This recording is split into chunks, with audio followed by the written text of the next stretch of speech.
The discovery. The floorboard gave with a sound like an exhale. Iris Novak knelt in the dust of her grandmother's barn, prying up the wide pine plank with a hive tool she'd found rusting on a shelf. Her hands shook, not from effort, from anticipation mixed with dread. Beneath the wood lay a void, dark, waiting. She reached in. Her fingers brushed rough canvas. She pulled and a heavy crate emerged into the afternoon light streaming through the barn's high windows. The lid was sealed with beeswax amber and cracked with age. Her grandmother's signature. Iris broke the seal. Inside, bundles of cash held together by rubber bands, gold coins catching the light, and a letter addressed in Katerina's elegant script, half English, half Greek. Agape mu, if you are reading this, then the ground has given way. Iris sat back on her heels. The barn smelled of old wood and propolis, of lavender dried in the rafters 40 years ago, of a million harvests she'd never witnessed. 3 days ago, she'd had a husband, an apartment, a carefully constructed life. Now she had $340 in her wallet, a suitcase of practical clothes, and this, a barn she barely remembered in a town she'd left behind at 8 years old. Her phone buzzed. Another message from Callum's lawyer. She silenced it. In her lap, the letter waited. Outside, the first bees of spring were beginning their work in the overgrown field. Their hum was faint, persistent, like a heartbeat returning. 3 days earlier, Iris had come home to an empty apartment. Not empty like quiet, empty like stripped. The Italian leather sofa, gone. The Danish mid-century chairs, gone. The abstract canvas they'd bought in Barcelona, gone. Even the German knives from their magnetic strip on the wall, all of it, gone.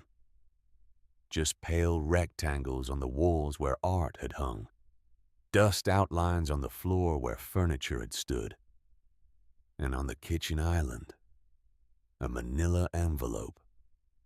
Her name typed in a font she didn't recognize.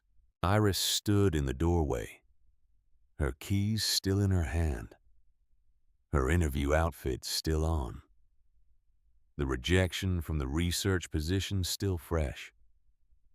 She opened the envelope.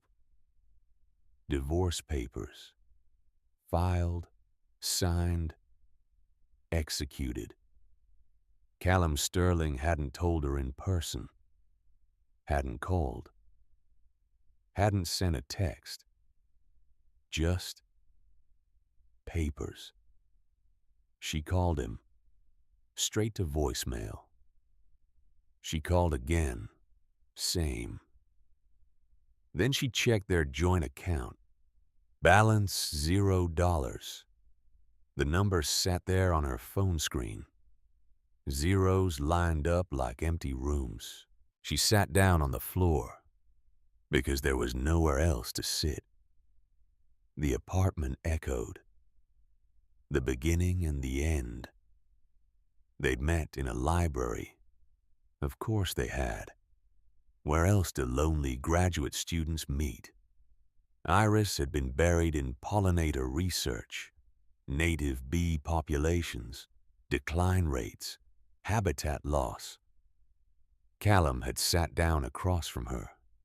Architectural renderings spread on the table. "That's beautiful work," he'd said, nodding at her field sketches of bumblebees. She'd looked up. He'd smiled. And, well, he'd asked about her research. Really asked. Leaning forward, eyes focused, taking in every word like it mattered. "You're trying to save the world," he'd said. one bee at a time. She'd laughed, just trying to understand it. That's incredible. And she'd believed him, because he'd seemed to care about her work, about her passion, about the small, urgent crisis she dedicated her life to solving. He'd been charming, attentive, ambitious. He'd painted a future, sleek, well-designed, like one of his architectural renderings. They'd married a year after graduation. Her father had walked her down the aisle. Her grandmother, Katerina, hadn't been there. Already 2 years gone. Iris had carried a photo of her in her bouquet. Small wedding. Callum's colleagues. A few of Iris's grad school friends. She'd worn her grandmother's pearl necklace. The only thing Kat had left her, or so she'd thought. The marriage had been fine. At first, Callum worked late. She understood. He was building his career. Real estate development. Commercial properties. Big money. He stopped asking about her research. She understood that too. He was tired. Stressed. He suggested she take a break from her postdoc work. Focus on us, he'd said. On building our life together. She'd hesitated. Bees will still be there, he'd said, smiling. But we won't get this time back. So she'd paused her research. Taken a part-time adjunct position. Spent more time at home. Making dinners he was too busy to eat. Keeping an apartment he barely noticed. Becoming smaller. Quieter. Less. Until she'd looked in the mirror one morning and didn't recognize herself. Where had Iris gone? The one who'd spent summers in her grandmother's barn. The one who could read the language of bees. The one who'd believed her work mattered. She'd tried to talk to Callum about it. I'm thinking of going back to full-time research, she'd said one night. He'd looked up from his laptop. Barely. We've talked about this. I know. But I make enough for both of us. It's not about money. Then what's it about? She'd paused, searching for words. Purpose, she'd said finally. Meaning. He'd closed his laptop, looked at her directly for the first time in weeks. Your purpose is here, he'd said. With me. Building this. Whatever this was. A life that felt like a beautiful, empty shell. The divorce papers had been dated 3 weeks earlier. Which meant Callum had filed and said nothing. Had sat across from her at breakfast. Had kissed her goodbye. Had asked her to pick up his dry cleaning. All while the papers were already in motion. The movers had come while she was at her interview. Professional, efficient, taking every item on Callum's list. He'd kept the apartment too. His name on the lease. She had 30 days to vacate. The phone call. Iris sat on the floor of the empty apartment, phone in her hand. She could call her father, but he was in Arizona now, retired, remarried, living a life she barely knew. She could call friends, except they'd all been Callum's friends first. She scrolled through her contacts, looking for someone, anyone. Her thumb stopped on a name. Sophia Costas, her grandmother's best friend. They'd exchanged Christmas cards, brief phone calls on Kat's birthday. Iris hadn't spoken to her in, what, a year. She pressed call before she could think better of it. Iris. Sophia's voice. Warm. Immediate. Agape moo. What's wrong? And Iris. Broke. Sophia talked for 20 minutes straight. About Cat. About the barn. About the will that had been sitting with William Thompson for 2 years. Your Yaya left you everything, Sophia said. The barn, the land, all of it. Iris had known, vaguely.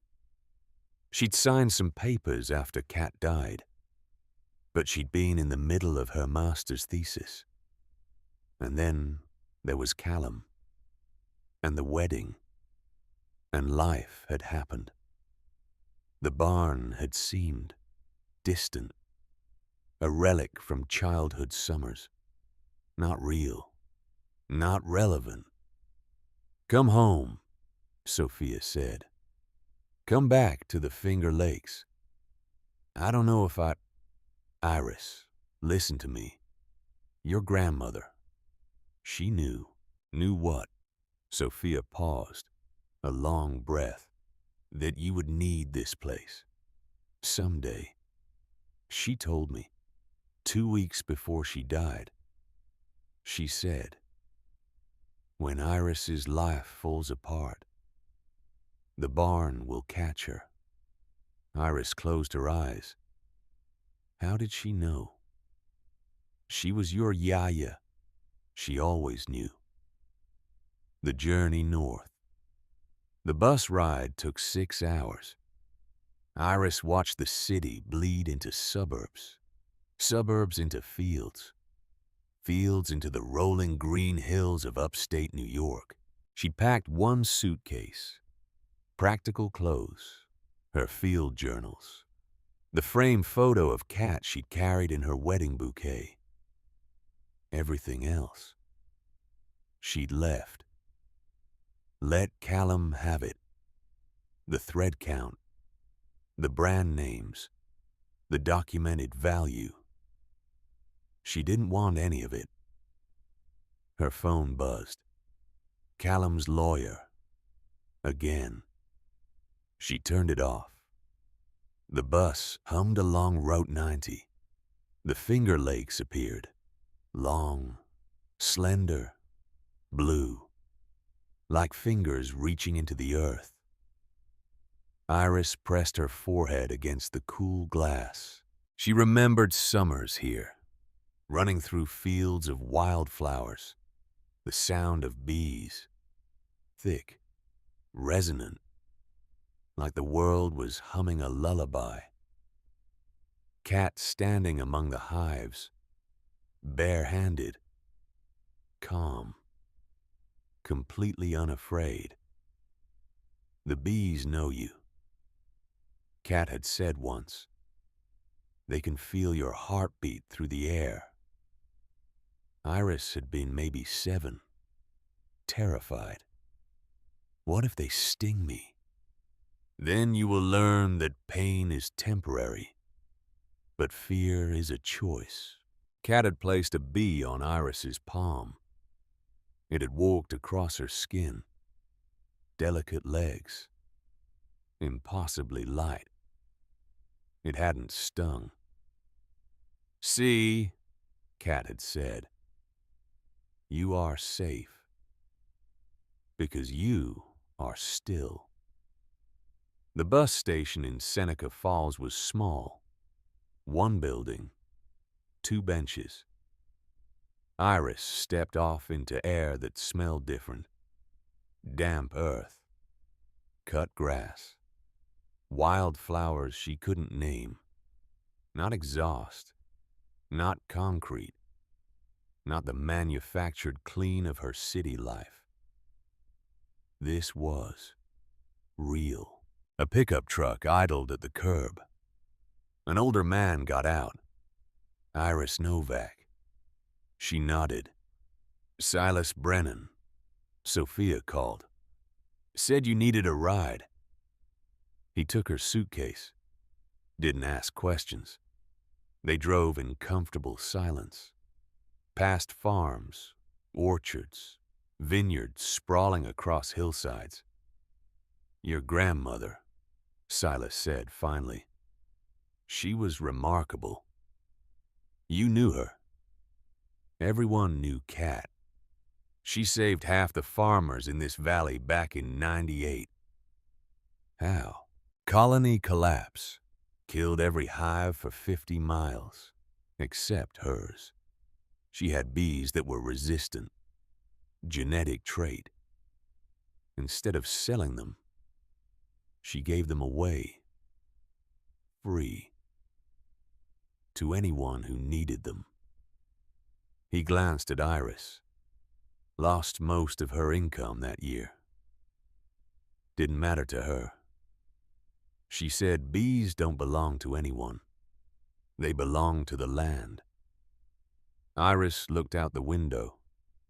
I barely remember her, she said quietly. She remembered you. The lawyer's office. William Thompson's office was on Main Street. Red brick. Gold lettering on the window. Thompson and Associates. Established 1952. Inside smelled like old paper and furniture polish. Mr. Thompson himself came out to greet her. Late 70s. Watery eyes. Kind face. Iris. He shook her hand with surprising firmness. I'm so glad you've come. His office was wood-paneled. Comfortable.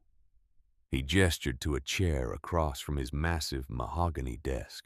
I won't waste your time with small talk, he said, settling into his chair. Your grandmother left very specific instructions. He opened a safe behind his desk, retrieved a thick envelope, vellum, heavy. The barn, the 20 acres, free and clear, all in your name. He pushed the deed across the desk. Iris stared at it. Her name, printed in formal script. Iris Helena Novak. There's more, Thompson said. He handed her a small box. Inside, a key. Heavy black iron. The head shaped like a clover.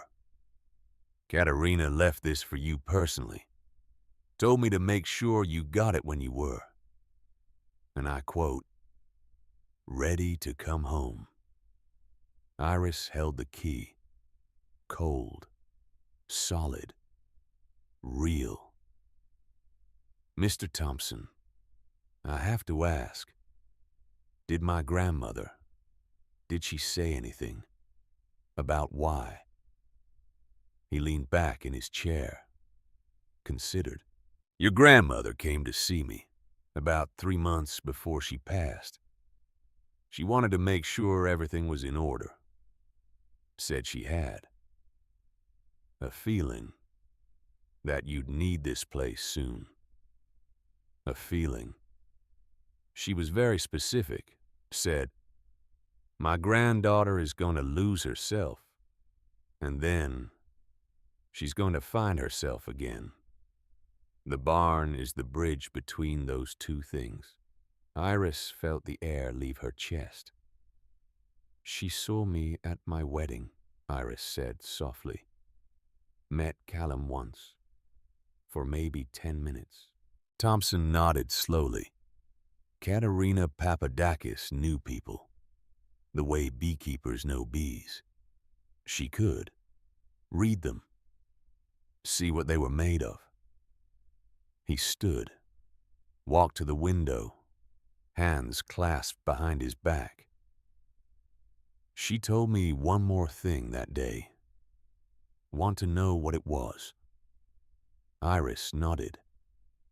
She said, that man my granddaughter married, he counts things, but he doesn't weigh them. He'll take everything from her that has a price and leave behind the only thing that matters. Thompson turned, looked at Iris directly.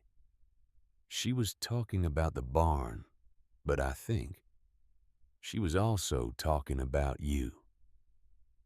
The barn appears. Iris walked the last 2 miles. Her suitcase bumped against her leg. The gravel road was lined with Queen Anne's lace, chicory, wild and overgrown. Then she saw it. The barn rose against the afternoon sky, gray paint peeling, ivy climbing one wall. The metal roof streaked with rust but straight. True, it looked weathered, but standing. Iris stopped, her throat tight. She'd been 8 the last time she'd seen this place, running through those fields, sticky with honey, laughing, before her mother got sick, before her father moved them to the city, before life became a series of losses. The barn had always been here, waiting. She walked up the gentle slope, past the overgrown field that had once been Kat's apiary, past the foundation stones of what might have been a smaller outbuilding. The iron key fit the lock perfectly. The door groaned open, and the smell hit her.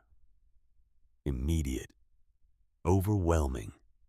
Propolis, beeswax, old wood, dried lavender still hanging from the rafters. The exact smell of every summer she'd ever spent here. Iris stepped inside. Dust motes swirled in shafts of light from the high windows. The space was huge. Cathedral ceiling, exposed beams. The copper honey extractor stood in the center like a monument, dull with patina, covered in cobwebs, but still there. Wooden supers stacked against the walls. The uncapping tank, the wax melter. All of it, exactly as she remembered, like stepping into a memory preserved in amber. She walked slowly through the space, running her hand along the workbenches, the cool copper of the extractor.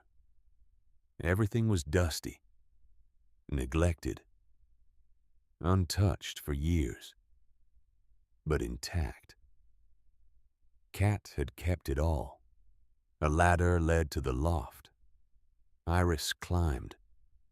Her old cot was still there, the blanket folded neatly, a small table, a chair, and on the table, a laptop. Iris stopped. It was newer, out of place in this barn of relics. Plugged in. A small note taped to the screen in Kat's handwriting. Start here. The first video.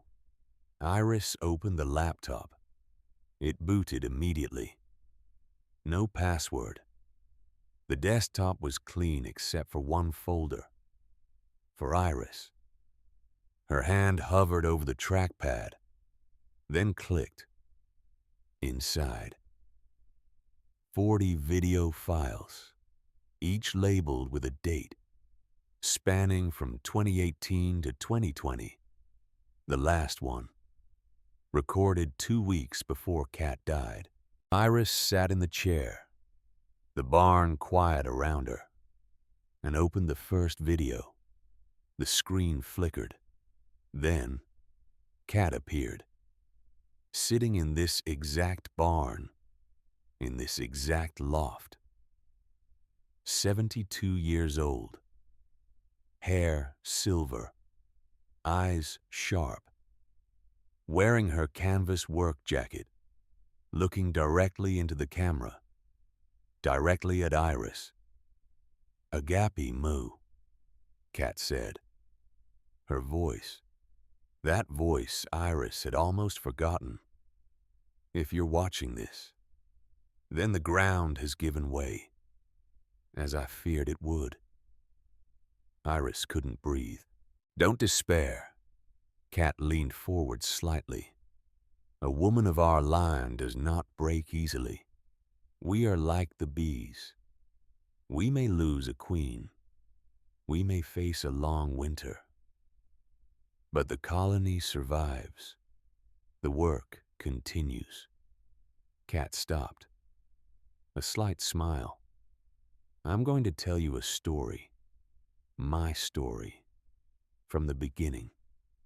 So you understand. That what you're going through. I've been through too. And I survived. And built a life worth living from the ashes. She stood. Walked to the window of the loft. Her back to the camera.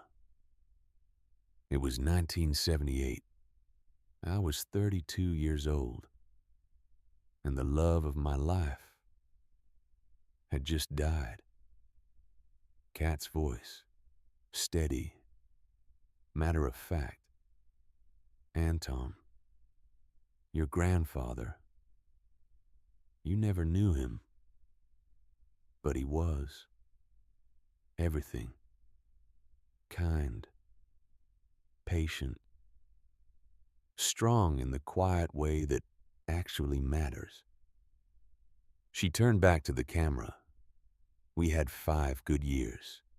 5 years of building this barn, this apiary, frame by frame, cell by cell, like the bees we kept. Kat sat down again. Then, a logging accident on a neighbor's property. A tree fell the wrong way. And just like that, he was gone. Her face didn't change, but her eyes held decades of grief. I was left with your father, 5 years old, and 50 hives of bees, and debt. So much debt. She laughed, but it wasn't funny. Everyone expected me to fail, to sell the land, move to the city, find work in a factory. They meant well. They wanted to help. But what they really wanted was for me to accept that I couldn't do this alone. Kat leaned back, and I almost did. Accept it. I almost sold everything. Almost walked away.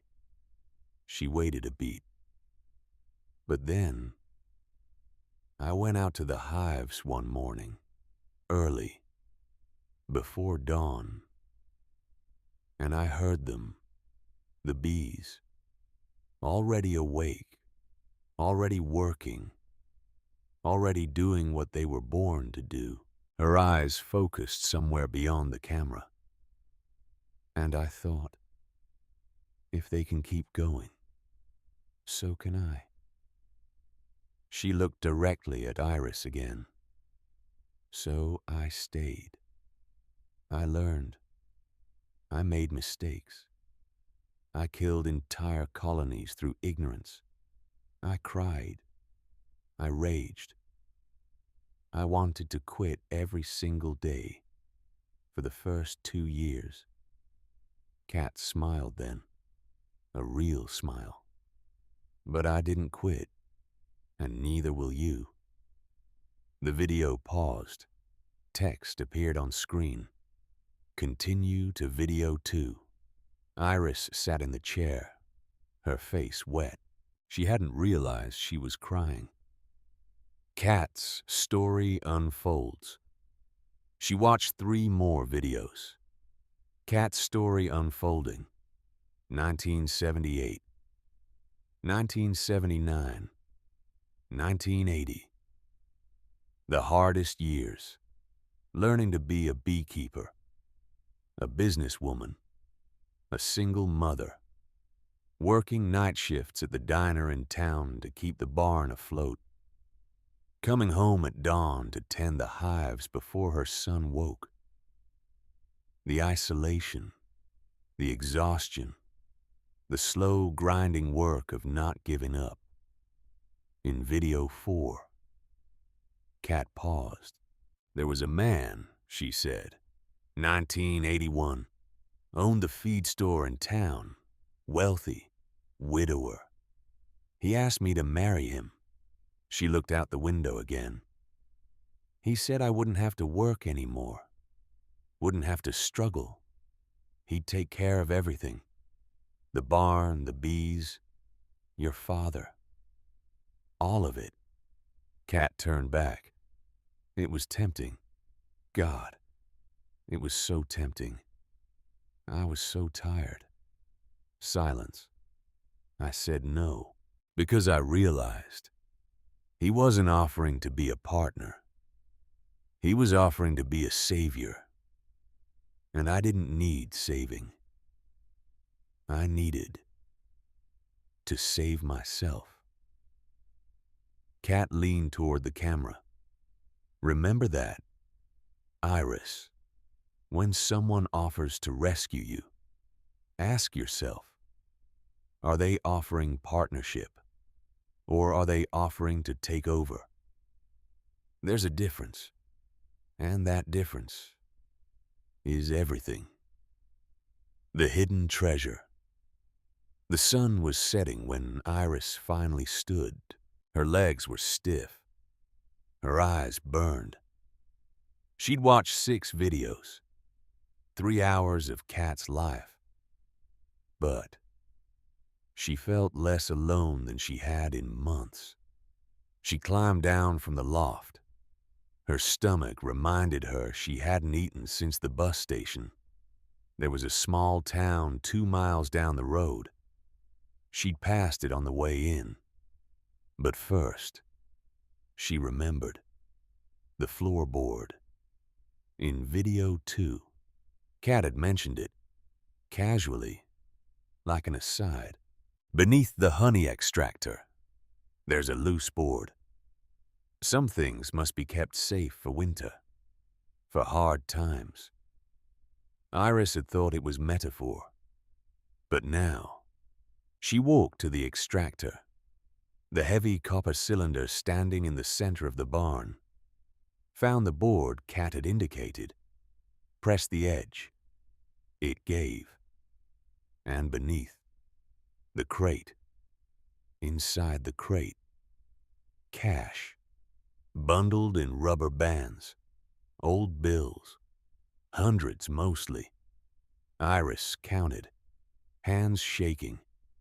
$28,000. Beneath the cash, wrapped in soft cloth. Gold coins, heavy, cold. She counted those too. 12 coins, Krugerrands, maple leafs, American eagles, current gold prices. She did the math in her head. Roughly $15,000 worth. And at the bottom of the crate, on a piece of velvet, an envelope addressed to her in Kat's handwriting. Iris sat on the floor, the barn darkening around her, and opened the letter. The letter, my dearest Iris. If you are reading this, then the ground has given way, as I knew it would. That man you married, I met him once, at your wedding. I saw the way he looked at things, but not into them. He is a man who counts. He does not weigh. He will take everything from you that has a price and leave behind what matters. You are reading this in the barn, which means he forgot to take it or didn't know it existed. Good. The money is yours. Use it wisely. First, the barn. The roof is the soul of this place. Find Silas Brennan. His father worked with your grandfather. The family is honest. Tell him you are my granddaughter. He will understand. Second, the bees. You will need new hives, new queens. Start small, 2 or 3 colonies. Let them teach you the land again. Third, yourself. Some of this money is for you to eat, to be warm, to remember that you are worthy of care. Don't be frugal with your own well-being. That is a trap women fall into. Don't. The letter switched to Greek for a paragraph, then back to English. I know you are in pain right now. I know you feel like you failed, like you've wasted years of your life. You haven't. Everything you've been through, every mistake, every heartbreak, it has brought you here, to this moment, to this barn, to the work that's waiting. You are not starting over. Iris, you are coming home. The true inheritance is not the barn, not the money, not the land. It is the knowledge that we can survive anything, that we can rebuild from nothing, that we are stronger than we know. Get to work. Agape Mu. Your Yaya Katerina. Iris folded the letter carefully, placed it back in the envelope, stood. The barn was almost dark now, just the last purple light of dusk coming through the windows. She walked to the door, looked out over the overgrown field. Tomorrow, she would start. Find Silas Brennan, plan the roof repair, begin cleaning the barn. But tonight she would sleep in the loft, on the cot where she'd slept as a child, surrounded by the smell of beeswax and old wood, held by the memory of a woman who had survived worse and built a life worth living anyway. Iris closed her eyes. Outside, the faint sound of wings, early bees, finding the first blooms in the overgrown field, working, even in the near dark, because that's what bees do. They don't stop. They keep building, cell by cell, frame by frame, until the comb is complete. Morning work. Morning came with the sound of wings.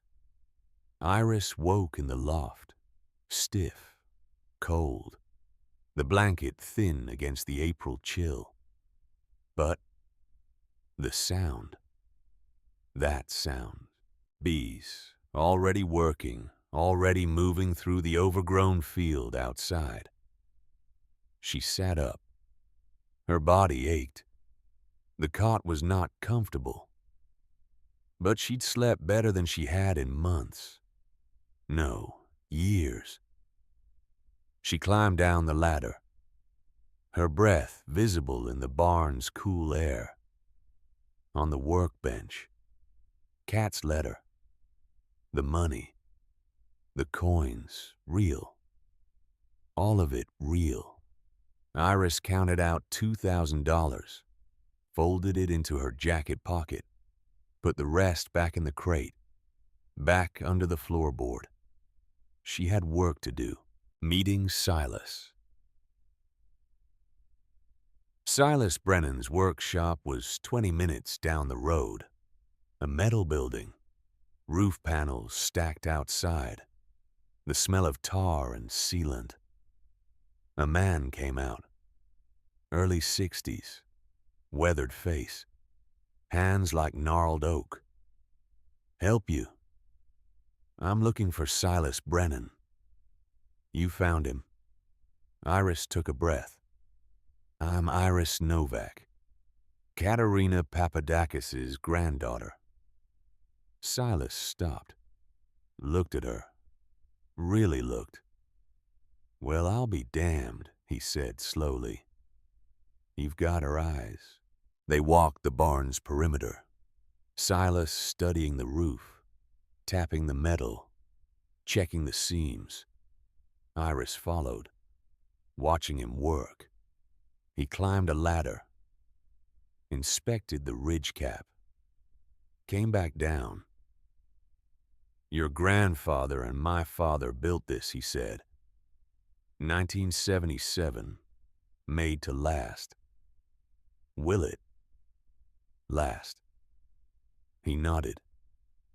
Roof's mostly sound, some rust, loose seams near the ridge. We can patch it, seal it, give it another 20 years easy. How much? Silas pulled out a small notepad, scribbled numbers. Materials, labor, call it $8,500. Iris had done research on the bus. New roof work was expensive. This was fair. That's a good price, she said. Silas looked at her. It's the price I would have given your grandmother. Simple as that. The roof repair. He brought his 2 sons the next morning. Ben, early 30s, quiet, solid, and Ethan, late 20s, quick smile, easy laugh. They unloaded equipment, set up scaffolding, started stripping the worst of the rust. Iris didn't watch from inside. She climbed the ladder with them. You don't have to, Ben said. I want to learn. So they taught her how to use a wire brush to scour rust from metal, how to apply sealant, how to check for weak spots. The work was meditative, repetitive motion, scrape, brush, seal, repeat. Her shoulders burned, her hands blistered, but her mind quiet. No room for Callum, for the divorce, for the empty apartment. Just this. Metal under her hands, sun on her back. The rhythm of work. Silas would stop by each afternoon, check progress, tell stories about Kat, about Anton, about the old days. Your grandmother, he said one day, sitting on the porch steps with coffee. She faced down a banker once, 1982. He wanted to foreclose, said a woman couldn't run this operation alone. What did she do? Brought him out here, showed him the hives, the honey production, the books, every number, every projection. Did it without raising her voice once. Silas smiled. Banker left. Loan stayed current. He told my father later, that woman is terrifying. Because she was angry? No. Silas shook his head. Because she was right. And she knew it. And she made him know it too. Videos at night. Iris watched videos. Kat's story continuing. 1981, 1982, 1983. The hardest years giving way to. Not easy years, but steadier ones. Kat learning the business, making connections, building reputation. In video 7, Kat was 35, sitting in the barn, late at night. Today I lost 15 hives, she said, voice flat, exhausted. Winter was harsh. I didn't prepare correctly. Didn't insulate enough. Didn't feed them properly in the fall. She rubbed her face. 15 colonies. Dead. Because of my mistakes. A beat. I wanted to quit. I sat here, in this barn, and thought, this is too hard. I can't do this. Kat looked up at the camera, at Iris. But then I remembered. The bees that survived. They survived because of what I did right. The colonies I lost. They taught me what not to do next winter. She leaned forward. Failure is not the end, Iris. Failure is data. Learn from it, then try again. The roof took 3 weeks. Iris worked alongside Silas's sons every day, learning, sweating, building calluses. When they finished, the roof gleamed, solid, sealed, ready for another 20 years. Iris paid Silas in cash, counted out $8,500 bills. He wrote her a receipt on a piece of scrap paper. Your grandmother would be proud, he said, looking up at the barn. You think? I know. Cleaning and restoration. With the barn secure from weather, Iris turned to the interior. 3 days of sweeping. Dust and cobwebs and decades of accumulated grime. Then scrubbing. Bucket after bucket of hot, soapy water. On her hands and knees, the floorboards emerging pale and clean. The copper extractor next, vinegar and salt. The same mixture Kat had taught her as a child. Iris polished in slow circles, watching her reflection appear in the metal. Distorted at first, then clearer. She looked different, thinner, tanned, hair pulled back in a messy knot. No makeup. She looked like herself, the self she'd forgotten existed. Finding bees. She needed bees. Video 10 told her where to go. Kat, sitting in a truck. 1984.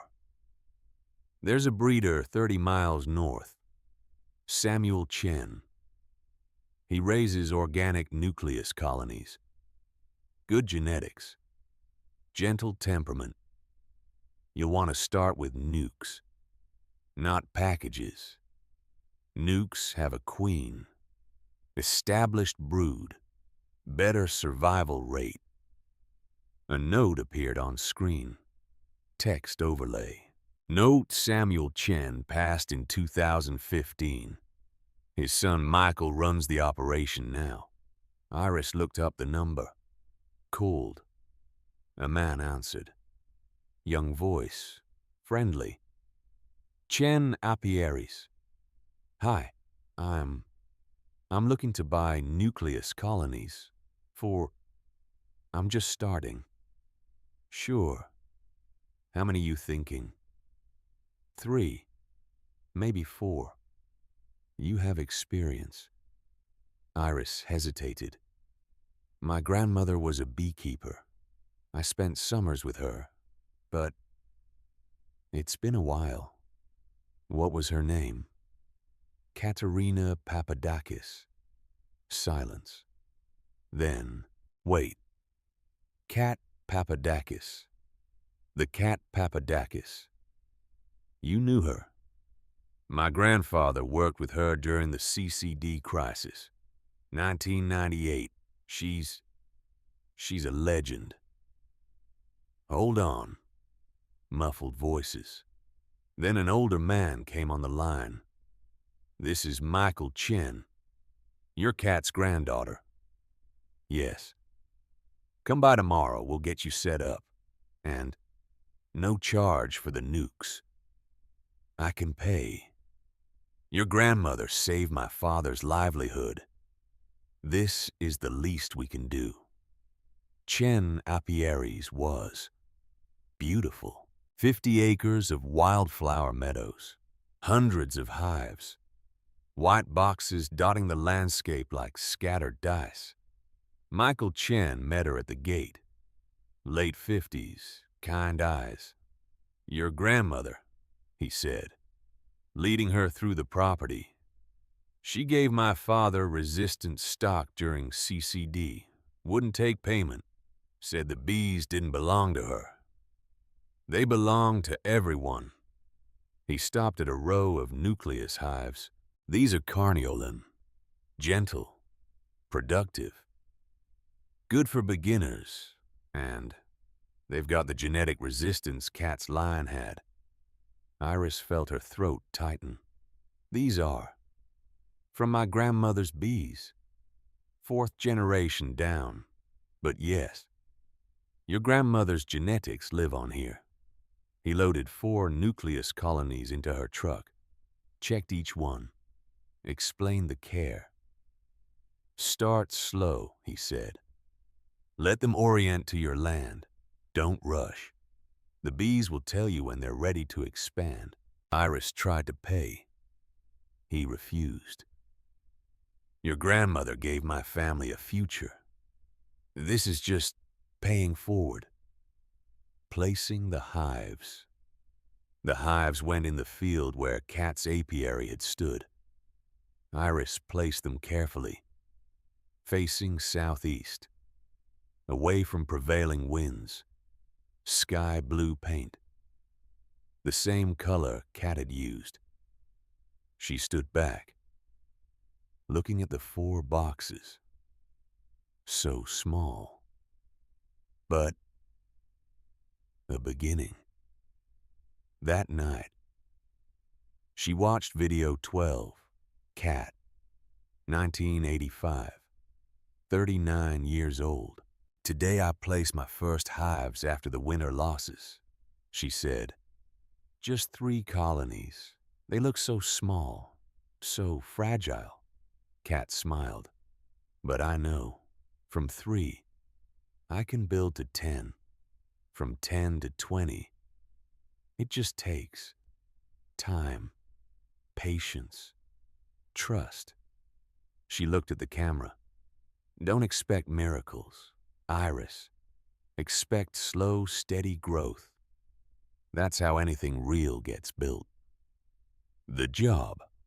The next morning, Iris drove to Cornell Cooperative Extension. The office was in a converted farmhouse, research labs in the barn behind it. A woman came out, early 50s, short gray hair, sharp eyes. Can I help you? I'm here about the research assistant position.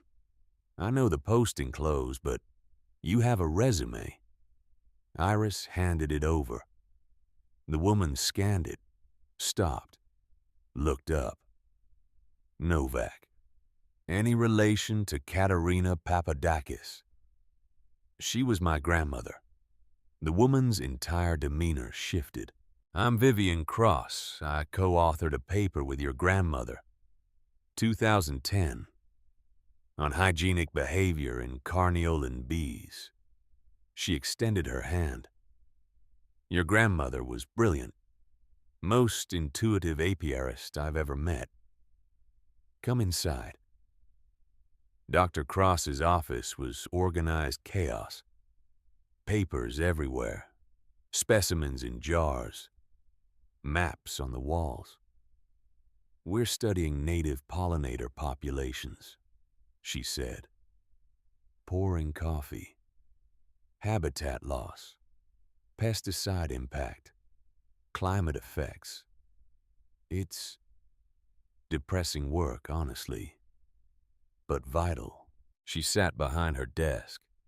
The position is part-time, 15 hours a week.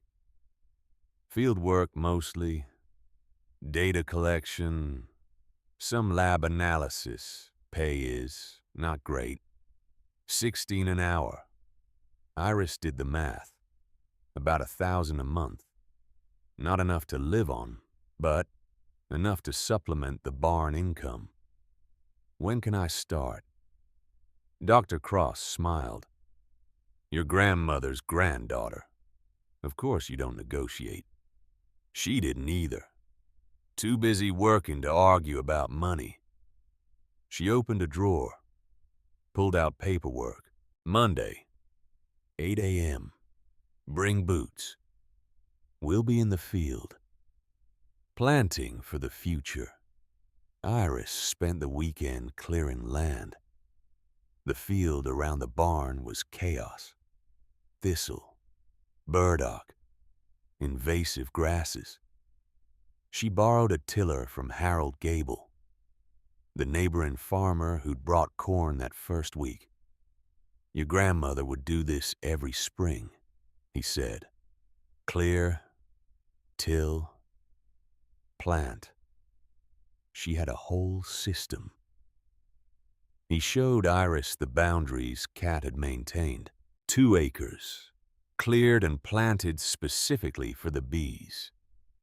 Iris worked the tiller across the field, back and forth, back and forth. Her shoulders screamed. Her hands blistered.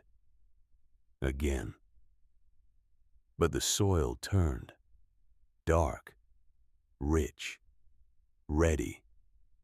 That night, arms shaking with exhaustion, she ordered seeds online. Wildflower mix, phacelia, crimson clover, borage, wild bergamot. The same species Cat had planted. Monday morning, first day of work. Dr. Cross handed Iris a field kit. Specimen jars, notebooks, GPS unit. We're surveying wild bee populations in hedgerows, she said. Looking for nesting sites, abundance, species diversity. They drove to a farm 10 miles out, walked the hedgerows. Iris collected specimens, took notes. It was familiar, like her graduate work, before Callum, before she'd stopped, before she'd forgotten this was who she was. You're good at this, Dr. Cross said at lunch, sitting on the tailgate of the truck. I did my master's on native pollinators. Why'd you stop? Iris looked at her hands, dirt under her fingernails. I got married. Ah, 1 syllable, but it contained understanding, no judgment, just knowledge. Well, Dr. Cross said, you're doing it again now. That's what matters. New rhythms. Weeks passed. The barn became home. Iris set up a small living space in the loft. Cot, table, lamp. The laptop with Cat's videos. She didn't buy new furniture. Didn't need it. The barn itself was enough. Mornings. Work the bees. Check the hives. Monitor for pests. Feed if needed. Afternoons. Cornell fieldwork. Data collection. Lab analysis. Evenings. Clean the barn. Repair equipment. Watch Cat's videos. It was simple, physical, real. Her body grew strong, lean muscle, calluses, tan. Her mind, quieter. The constant anxious loop of the marriage, the worry, the self-doubt, fading, replaced by this, the work, The crisis 6 weeks in. Disaster struck. Iris opened the first hive for inspection. And dead bees. Hundreds of them. Littering the bottom board. No. No, no, no.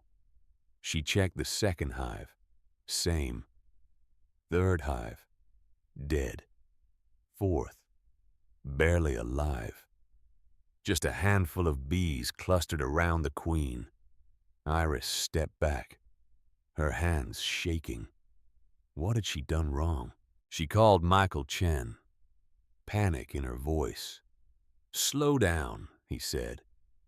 "Tell me what you see." Dead bees, everywhere. 3 colonies completely gone. 1 barely alive. Check for mites. Look at the bees under a magnifying glass. Look for small brown dots on their backs. Iris grabbed her hand lens, examined a dead bee. There. Tiny brown specks. Moving. I see them. Varroa mites. Did you treat when you got the colonies? I didn't know I was supposed to. Silence. Okay. It's okay. This happens to new beekeepers. You'll need to treat the surviving colony immediately. I'll email you instructions. Iris hung up. Sat on the ground next to the hives. She'd killed them. Her grandmother's bees. The ones that had survived 4 generations. And she'd killed them in 6 weeks. Her phone rang. Callum's number. She stared at it, ringing, ringing. Her thumb hovered over the answer button. If she called him back, if she told him she'd failed, that she couldn't do this, he'd say, "Come home, come back. I'll take care of you." And part of her, the exhausted, scared part, wanted that. Wanted someone else to fix this. The phone stopped ringing. Voicemail notification. Learning from failure. Iris didn't listen to it. Instead, she climbed to the loft, opened the laptop, found video 15. Cat, 40 years old, 1986. Sitting in the barn, face streaked with dirt, eyes red. "I lost my entire apiary this morning," Cat said, her voice rough. "Disease. Spread through all 30 hives before I caught it. Every single colony. Dead." She wiped her face. "I'm sitting here, wondering if this is a sign. If I should finally give up. Sell the land. Move on." A beat. "I called your father's school. Asked if they had late enrollment. Thought maybe we'd move to the city. Start over somewhere else." Cat looked directly at the camera. "But then I walked outside, and I saw. Spring was coming. The apple trees were budding. The clover was starting to grow." She took a breath. "And I thought, the land doesn't care that I failed. The land will keep blooming. The flowers will keep opening. Whether I'm here or not." Cat leaned forward. "But if I leave, who will be here when the first wild bees come looking for nectar? Who will make sure there's habitat? Who will do the work?" She smiled, sad but determined. "So I'm not leaving. I'm starting over. Again. For the, I don't even know. 4th time, 5th time." Cat pointed at the camera. "When you fail, Iris, and you will fail, Don't run. Don't call someone to rescue you. Just start again. The work doesn't end because you made a mistake. The work waits for you to get back up. Iris closed the laptop, wiped her eyes, deleted Callum's voicemail without listening. Then, she researched varroa mite treatment, read every article, every study, every beekeeper forum. She ordered organic treatment strips, overnight shipping. The next morning, she treated the surviving colony, following the protocol exactly. Then, she called Michael Chen. I need to buy 3 more nucleus colonies. You sure? After what happened? I'm sure. I made a mistake. I learned. I won't make it again. A beat. Your grandmother said the same thing to my father. After her first major loss, 1979. What did he say? He said, "Good. Now you're a real beekeeper." Recovery. The new colonies arrived. Iris placed them, treated them immediately, monitored them obsessively, and they lived.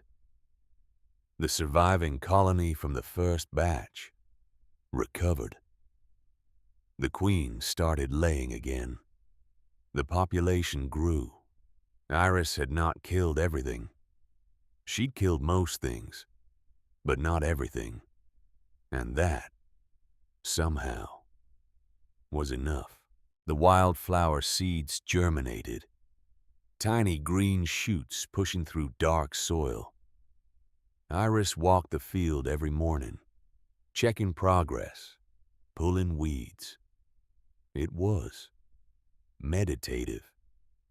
This slow, patient work of growing things. By mid-June, the field was transforming. Purple phacelia, crimson clover, blue borage, white bergamot, a patchwork of color. And the bees, her bees, working them. The sound of the hives changed, busier, louder, healthier. They were building, frame by frame, cell by cell, just like Kat had said. The offer then. One morning in July, a car arrived. Black Mercedes, out of place against the barn's rustic backdrop. A man in a suit got out. Expensive shoes, briefcase. Iris was in the field, covered in dirt, hair wild. Iris Novak, he called. Not a question. She walked over, wary. I'm David Morrison, Northfield Development Bank. He handed her a business card. I'm here to make you an offer on your property. They sat on the porch. Morrison spread papers on the weathered wood. Maps, surveys, financial projections. Your land, he said. 20 acres, prime location, lake views, development potential. I'm not interested in developing. I understand. That's why we're offering to buy. You be free of the property. Free to do whatever you want. He slid a paper toward her. A number. $450,000. Iris stared at it. That's a lot of money. It's fair market value. Actually, it's generous. We really want this location. Morrison leaned back. You're young. You could take this money. Pay off any debts. Start fresh somewhere else. Live comfortably for years. He didn't know about Callum, about the divorce debt. about the 90,000 still hanging over her head. But he was right. 450,000 minus 90 for the debt left 360,000, enough to start over, anywhere, study whatever she wanted, live without worry.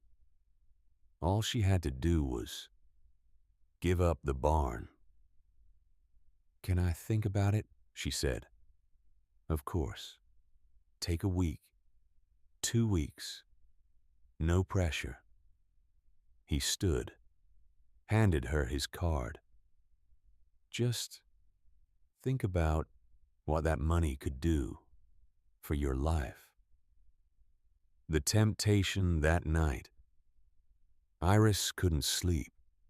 She sat in the loft, the contract on the table, the number glowing in her mind. 450,000. It would solve everything. The debt, the uncertainty, the constant worry about money. She could go back to school, finish her PhD, do the research she'd always wanted. She could move on, forget Callum, forget the failure of her marriage, start completely fresh. But she looked around the barn, the copper extractor gleaming in the moonlight, the shelves of equipment, the loft where she'd slept as a child. This wasn't just property. This was Kat's life, Anton's life. 3 generations of work. Could she just sell it, turn it into a, what? Resort. Luxury condos. She opened the laptop, found video 23. Kat, 52 years old, 1998. Kat's choice. "I got an offer today," Kat said, sitting in the barn, evening light through the windows. A developer wanted to buy the land, build vacation homes, lake access, the whole pitch. She laughed. The number was staggering. $200,000 in 1998. That was more money than I'd made in 10 years of beekeeping. Kat stood, walked to the window. "I thought about it for a whole week. I imagined what I could do with that money. Retire. Travel. See Greece again. The village where my father-in-law came from." She turned back to the camera. "But then I realized, this land, this barn, it's not about what it's worth. It's about what it does." Kat gestured outside. "Every spring, the bees pollinate 40 farms in this valley. Every summer, we produce honey that feeds hundreds of families. Every year, we provide habitat for wild pollinators that would otherwise have nowhere to go." She sat down again. "If I sell, that all ends. The land gets paved. The flowers get bulldozed. And for what? So I can have money." Kat looked directly at Iris. "Money doesn't create value. Work creates value. This barn, these bees, they create value every single day for everyone around us, not just for me." She leaned forward. "When someone offers to buy your purpose, Iris, they're not offering freedom. They're offering emptiness. Don't mistake one for the other. The decision." Iris paused the video. She walked outside, into the field. The bees were settling for the night, their hum quieting, a soft murmur. She stood among the wildflowers, waist deep in purple and blue and red. The barn behind her, solid, real, waiting. This place had caught her when she fell, had given her work, purpose, meaning, had taught her she could survive, could rebuild, could become more than Callum Sterling's discarded wife. $450,000. Tempting. God, so tempting. But what would she be without this? Without the barn, the bees, the work? Just someone with money. And she'd learned. From Callum. From the marriage. That money without meaning was nothing. The next morning, Iris called David Morrison. "I've thought about your offer," she said, "and I'm not selling." A beat of silence. "Ms. Novak, that's a substantial amount of money. Are you sure?" "I'm sure." "Can I ask why?" Iris looked out at the field, the hives, the barn. "Because some things aren't for sale." She hung up, stood there, heart pounding. She just turned down enough money to solve every problem in her life. And it felt right. No. Better than right. It felt like choosing herself, not the self Callum had wanted, the convenient, manageable self, but the real self, the one who belonged here, doing this work. Community. That afternoon, Iris was in the barn when Sophia arrived. The older woman brought moussaka, fresh bread, strong coffee. "I heard you told the bank to shove it," Sophia said, grinning. News travels fast. Small town. Everyone knows everything. They sat on the porch, eating, watching the bees work. "Your grandmother," Sophia said. "She would be so proud of you." "You think?" "I know. She told me once. Sophia, my granddaughter, she's lost right now. But when she finds herself, she'll be unstoppable." Iris felt her eyes sting. "I don't feel unstoppable. You just turned down $500,000 to keep a barn. Agape moo. That's pretty unstoppable." Iris went back to work. Days blurred into routine. Cornell field work, bee inspections, barn maintenance. The colonies grew, stronger, healthier. By August, she had enough frames of capped honey to extract. Her first harvest. First harvest. She set up the old copper extractor, the one Cat had used for 40 years, uncapped the frames with the hot knife, loaded them into the extractor, began to crank.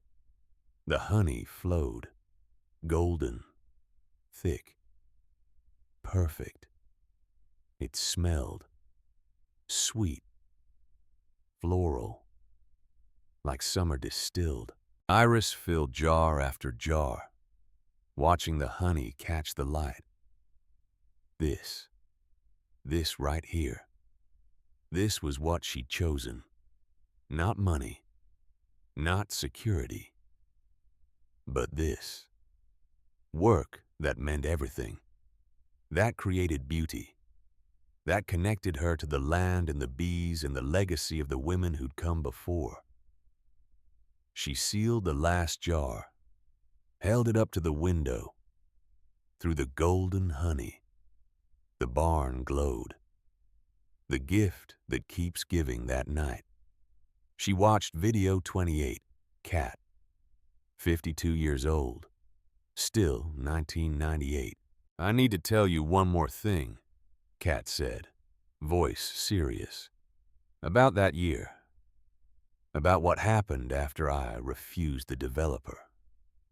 She took a breath. 2 weeks later, colony collapse disorder hit the region. Every beekeeper within 50 miles lost their hives. Every single one. Except me. Cat looked down at her hands. My bees had resistance. Some genetic trait. I don't know what, but they survived when everything else died. She looked up, and I had a choice. I could sell those bees, charge premium prices, make a fortune on scarcity. She waited. Or I could give them away. Cat smiled. I chose to give them away.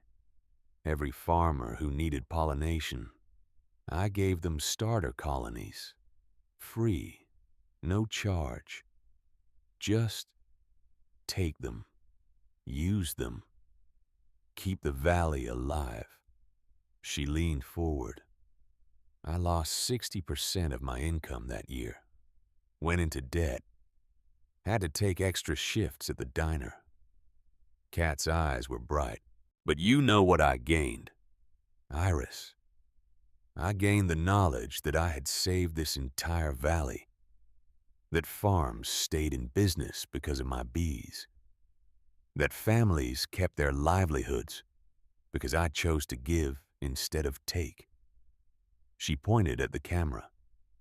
"That's worth more than any amount of money. The knowledge that your work mattered, that you helped, that you were part of creating a world bigger than yourself." Iris sat back. Her grandmother had sacrificed everything to help others, and somehow built a legacy that outlasted her by decades. That was still helping people. Right now. Today. The bees in Iris's hives, the ones from Michael Chen, they were descendants of Cat's resistant colonies. Her grandmother's gift. Still giving. 26 years later. Iris closed the laptop. Outside. Night had fallen. The field dark except for the moon, but she could still hear them, faintly. The bees, still working, even in darkness, still building, frame by frame, cell by cell, until the work was done. 1 year later. 1 year later. The barn stood against the August sky, no longer tired, no longer waiting, alive. The roof gleamed copper in the afternoon sun, fresh paint on the trim, windows clean, clear. The field around it, a riot of color, purple, blue, red, yellow, white, wildflowers in full bloom, stretching 2 acres in every direction. And the sound, that sound, 12 hives, strong, healthy, humming with thousands of bees, the sound of work, of purpose, of life continuing. Iris stood on the porch, 25 now, tanned, strong, hair pulled back in a faded bandana.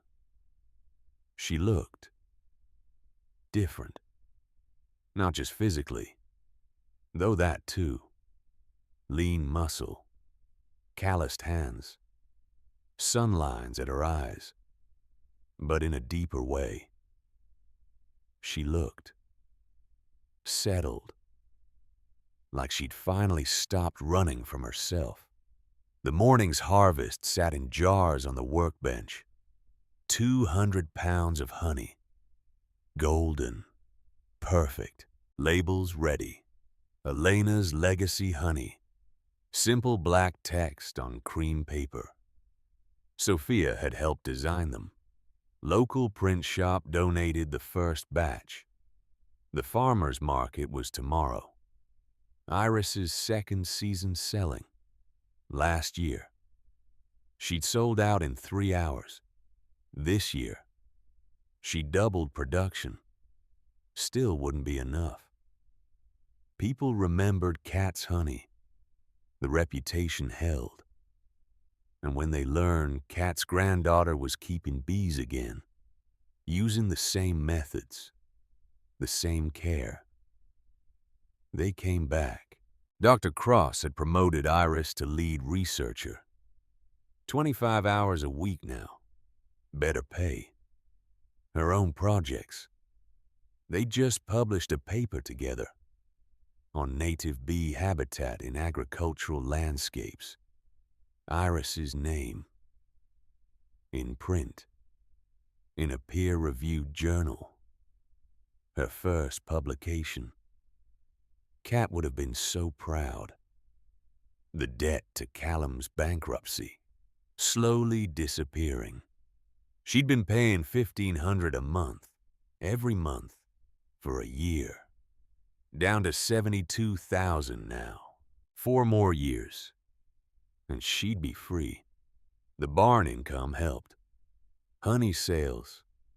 Pollination contracts with 3 local vineyards. 2 orchards. The Cornell job covered living expenses.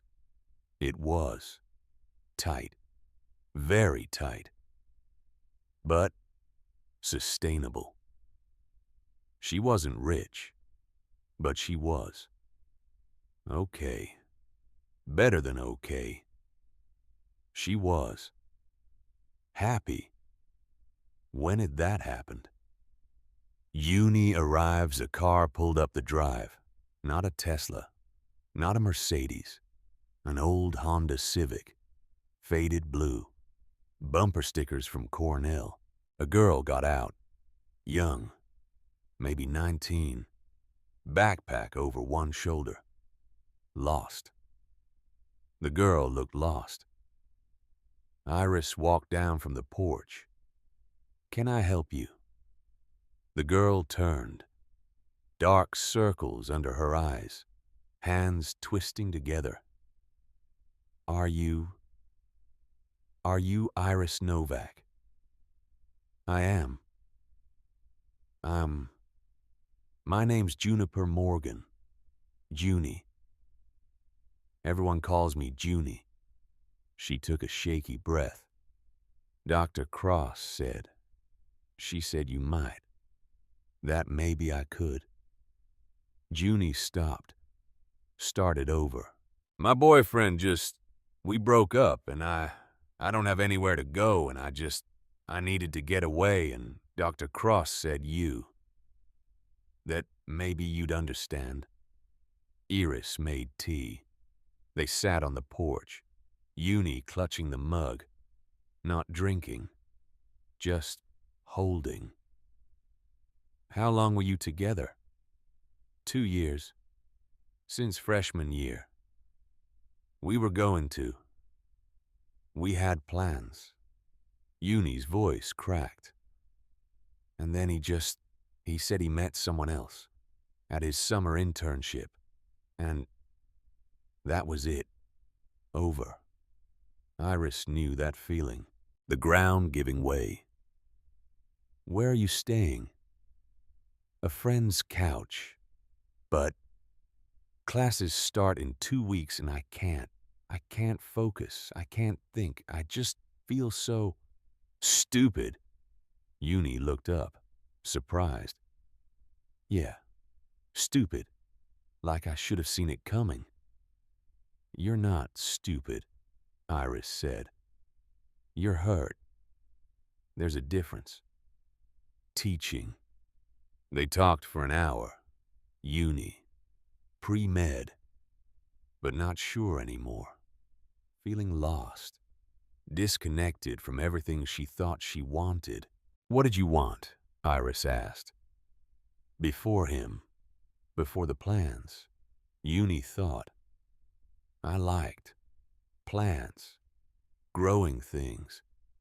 My mom had a garden. I spent every summer helping her. You ever think about ecology? Botany? Yeah, but that doesn't make money. Doesn't have a clear path. Iris smiled. Neither does beekeeping. But here we are. Uni stayed for dinner. Sophia brought spanakopita. Harold brought tomatoes from his garden. They sat around the barn's long workbench, eating, talking, laughing. Uni watched, quiet, taking it in. After, when everyone had left, Uni helped Iris clean up. This is nice, Uni said. Everyone just showing up, bringing food, caring. Small towns. I grew up in Syracuse. We didn't have this. Iris dried a plate. You can stay here, if you want. There's a spare cot in the loft. Not fancy, but it's quiet. Good place to think. Uni's eyes filled. Really, really. Stay as long as you need. Uni stayed. One night became two. Two became a week. She helped in the garden, weeded the flower beds, learned to check the hives. Iris taught her. The same way Kat had taught Iris, quietly. Through demonstration. Through the work itself. How to light the smoker. How to lift a frame without crushing bees. How to read the comb. You see here, Iris said, holding up a frame. Capped brood.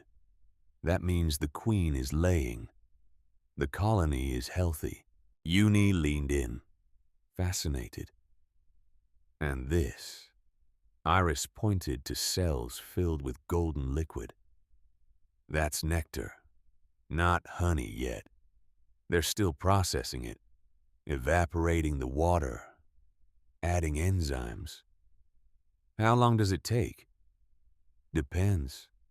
A week, sometimes 2. The bees know when it's ready. Uni watched the bees moving across the frame. Orderly. Purposeful. They're so organized. They have to be. To survive. Kat's final messages at night. They watched videos. Iris had made it through 32 of Kat's 40 recordings. She showed Uni a few. The ones about perseverance. About building a life from nothing. Uni cried during video 7. When Kat talked about losing 15 hives. She just got back up, Uni said. After everything, she just kept going. That's what we do, Iris said. We keep going. Video 35. Kat, 73 years old, 2019. She looked tired, thinner, but her eyes, still sharp, still fierce. I'm dying, she said, calm, matter of fact. The doctors confirmed it yesterday. Pancreatic cancer. 6 months. Maybe a year if I'm lucky. She folded her hands. I'm not afraid. I've lived a full life. A good life. I've done the work I was meant to do. Kat looked at the camera. But I need to tell you one more thing, Iris. Before I run out of time, she leaned forward, and you're going to meet someone. After Callum. After you heal. Someone who sees you. Really sees you. The way you deserve to be seen. Kat smiled. Don't be afraid of that. Don't close yourself off because you got hurt once. Real love. Real partnership. It exists. It's just rare. And it requires that you know yourself first. She pointed at the camera. That's why the barn comes before love. You have to find yourself, become yourself, before you can truly share yourself with someone else. She waited. And when you do find that person, you'll know. Because they won't try to change you, won't try to make you smaller. They'll just see you and love what they see. Iris paused the video. Uni was asleep on the cot, exhausted from the day's work. But Iris, awake, thinking about Kat's words, love, partnership. She hadn't thought about it in a year. Too busy surviving, rebuilding. But maybe, someday, when she was ready, when she was complete, Callum returns. 2 weeks later, a car came up the drive, Saturday afternoon, late August, the air thick with heat. Not a Honda, a Tesla, white, spotless, completely out of place against the barn's rustic setting. Iris was in the field, covered in dirt, hair wild, checking irrigation. Junie was on the porch, sketching bees in a notebook Iris had given her. The Tesla stopped, and Callum Sterling got out. Iris saw him from the field. Her heart did a strange thing. Not love, not anymore, but recognition and a trace of grief for what had been, for what she'd thought they were. He looked different, thinner, older. The confidence gone from his posture. He wore a suit, but not his usual tailored armor. Off the rack, cheaper. He stood by the car, looking at the barn, the field, the hives, like he'd discovered a planet he hadn't known existed.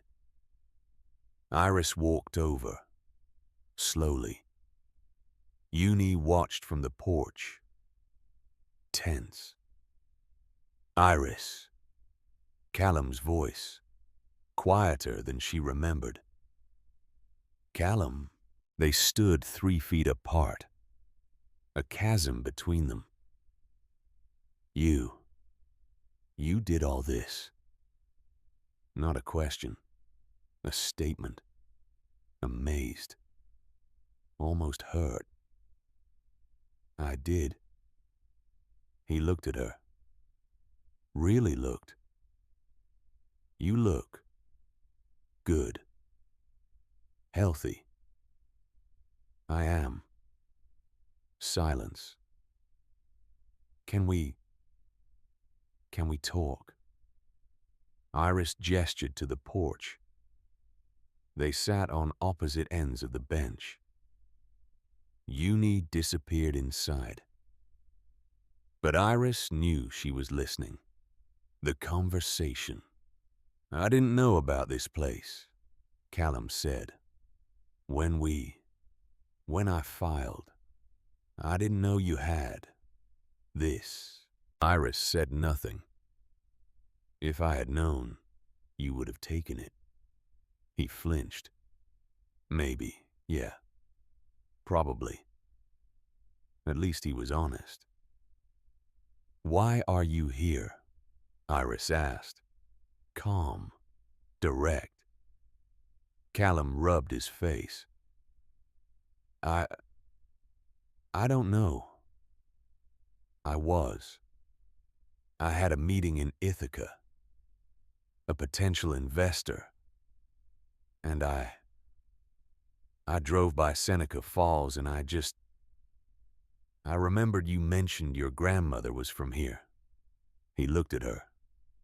"I looked up property records, found this address, and I had to see."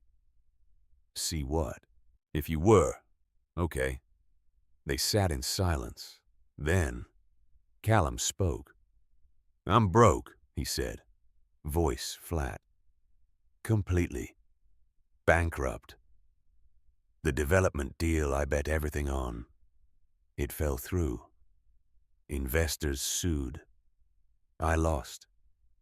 Everything." He laughed. Bitter. "The apartment. The car. Well, this is a rental. The furniture. The art. All of it. Gone." Iris absorbed this. "I'm sorry." He looked at her, surprised. "You're sorry?" "I am. That's hard. I destroyed you. Took everything. Left you with nothing." "I had more than nothing," Iris said quietly. "I had this." She gestured at the barn. "You just didn't know to take it." Callum stood, walked to the edge of the porch. "I was wrong," he said. Back to her. About everything. About you. About what mattered. About how to build a life. He turned. "I thought I was so smart. Thought I understood value. ROI. Appreciation. All of it." He gestured at the barn, the field. "But I never understood this. I never understood that some things, they can't be measured, can't be quantified, can't be put on a spreadsheet." His voice cracked. "And I certainly never understood you." The choice, Iris stood too, faced him. "Why are you really here, Callum?" He met her eyes. I thought maybe there was a chance that we could start over." He nodded. Iris took a breath. "No. Simple. Clear. Final." "Iris, I'm not angry at you," she said. "I'm not. You did what you thought was right. For you, and in a way, you gave me a gift. A gift. You forced me to find myself, to come here, to do this work, to become this." She gestured at herself, at the barn, at everything. "I would never have done this if you hadn't destroyed everything." Callum's face, pain, understanding. "So, thank you," Iris said. "Really, thank you." He nodded slowly. You're going to be okay." "I already am okay." And she meant it. She was okay. Better than okay. She was complete. Not because of someone else, because of herself. Callum walked back to his Tesla, paused with his hand on the door. "For what it's worth," he said, "I hope you find someone who sees what I couldn't." Iris smiled. "I already did." Yeah, me. I found myself." He drove away. Dust cloud fading into the afternoon heat. Uni came out from inside. "You okay?" Iris watched the road. Empty now. "Yeah, I'm okay." And she was. Because she'd faced him. The man who'd broken her. And felt nothing. No anger, no longing, no regret. Just peace. He was a chapter. Closed. And she was. A new story. A story that belonged to no one but herself. The final video that night. Iris opened the laptop. 5 videos left. She'd been saving them. Not ready to finish Kat's story. Because finishing meant saying goodbye. But now she was ready. Video 36, 37, 38. Kat's final months, weaker, but still herself. Talking about the land, the bees, the legacy. Video 39. Kat. 2 weeks before she died. 2020. Skeletal. Pale, but eyes still bright. "This is probably the last video," she said. Voice weak. "I'm tired. Very tired." She smiled. "But I need to tell you one more thing."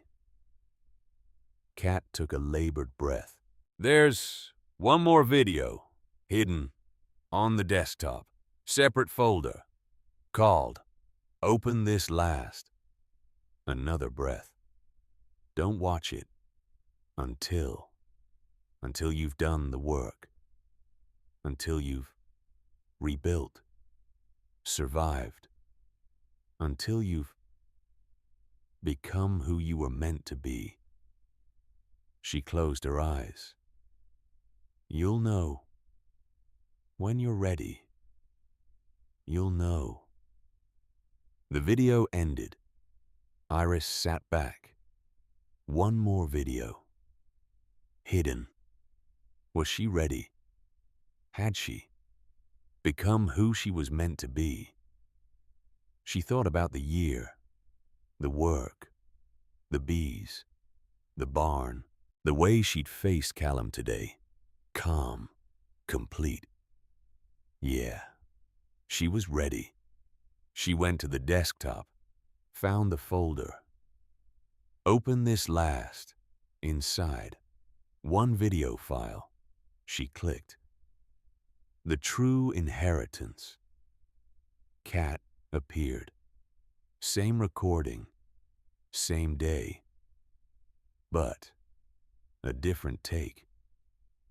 Iris, agape mu. If you're watching this, you made it. You survived. You rebuilt. You became. Kat's eyes filled with tears. "I'm so proud of you." She wiped her face. "Now, listen carefully. There's one more thing I never told you. A secret I've kept for 30 years. She took a breath. "The 20 acres, the barn, the land you have. It's not all of it. Iris leaned forward.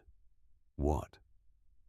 In 1990, I bought 50 more acres, adjacent, to the north. I kept it quiet, paid cash, over 10 years, never told anyone, except my lawyer. Kat smiled. It's yours, all of it, 70 acres total. Deed is with William Thompson. He'll give it to you when you're ready.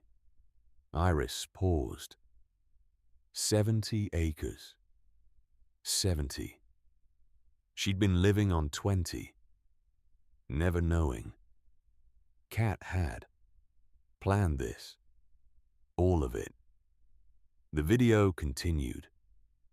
The extra land, it's for expansion. When you're ready.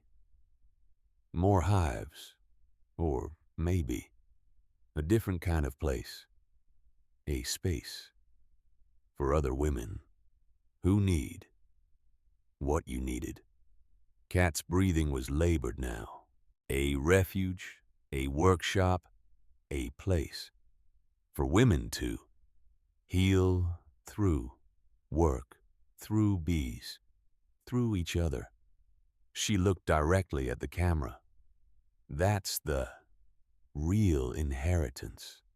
Iris, not the land, not the money, but the knowledge that we can survive, that we can build, that we can become. The grandmother, the mother, the sister in someone else's story. Kat closed her eyes. I love you. Agape mu. Now, get to work. The video ended. Building the dream. Iris sat in the loft, silent. 70 acres. A refuge for women. She could build this. Not just for herself. For others. Like Uni. Like the women who would come after. A place to heal, grow, become. Through bees, through work, through community. That was what Kat had wanted. Not just to save Iris, but to create a space that would save others. A legacy that would keep giving, generation after generation. The next morning, Iris called William Thompson. I need to see you. About the deed. He chuckled. Wondered when you'd find that last video. Come by this afternoon. The additional 50 acres stretched north from the barn. Rolling fields, a stream, woods along the eastern border. Perfect for expansion. Iris walked the property with Thompson, Sophia, Harold, Silas, her, community. The people who'd held her up when she couldn't hold herself. What are you thinking? Sophia asked. Iris looked at the land.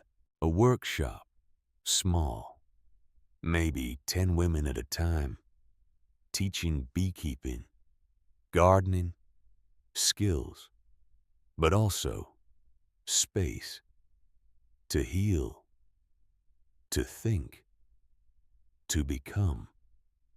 Harold nodded. Kat would love that. It'll take years to build. Good thing you're young, Silas said.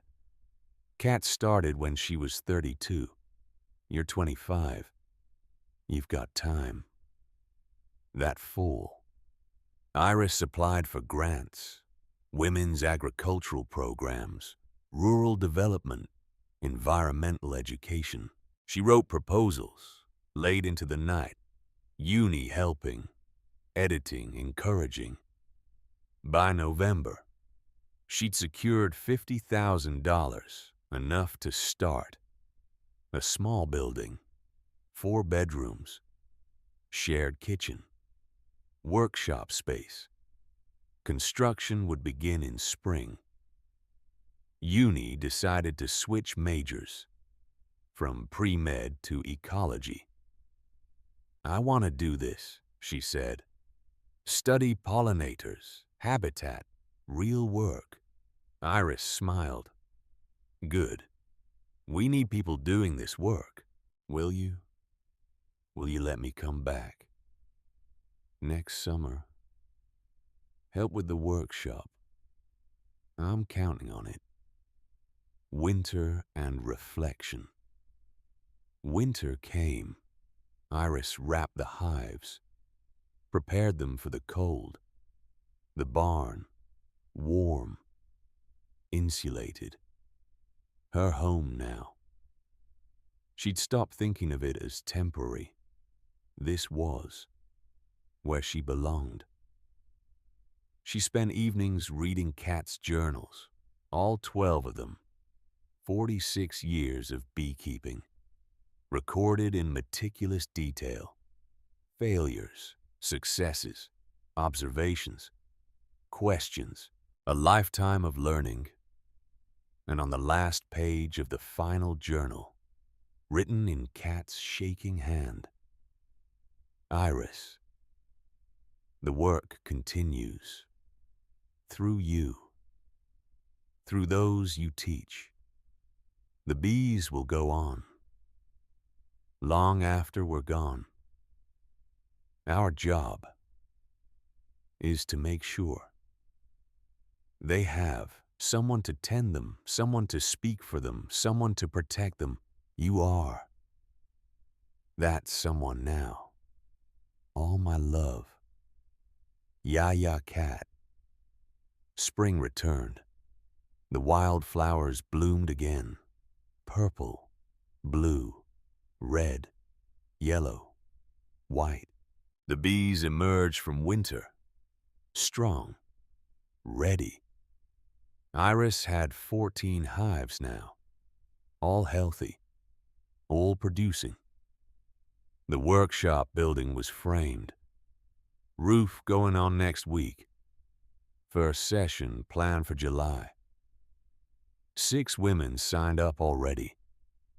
All of them coming from somewhere else, looking for what Iris had looked for. A place to land. A place to rebuild. A place to become. The first session. One morning, late May, Iris was checking hives when she heard it. A car. Not just one. 3. She looked up. Dr. Cross, leading a group of Cornell students. "Iris," Dr. Cross called. "Hope you don't mind. I brought my pollinator ecology class." Wanted them to see. A real working apiary. Iris smiled. Of course. She spent 2 hours with the students, teaching, demonstrating, answering questions, showing them what a life built around bees looked like. One girl, shy, stayed after. I want to do what you do," she said. "But my parents say it's not practical." Iris looked at her. Practical is overrated. Purpose matters more. The girl's eyes filled.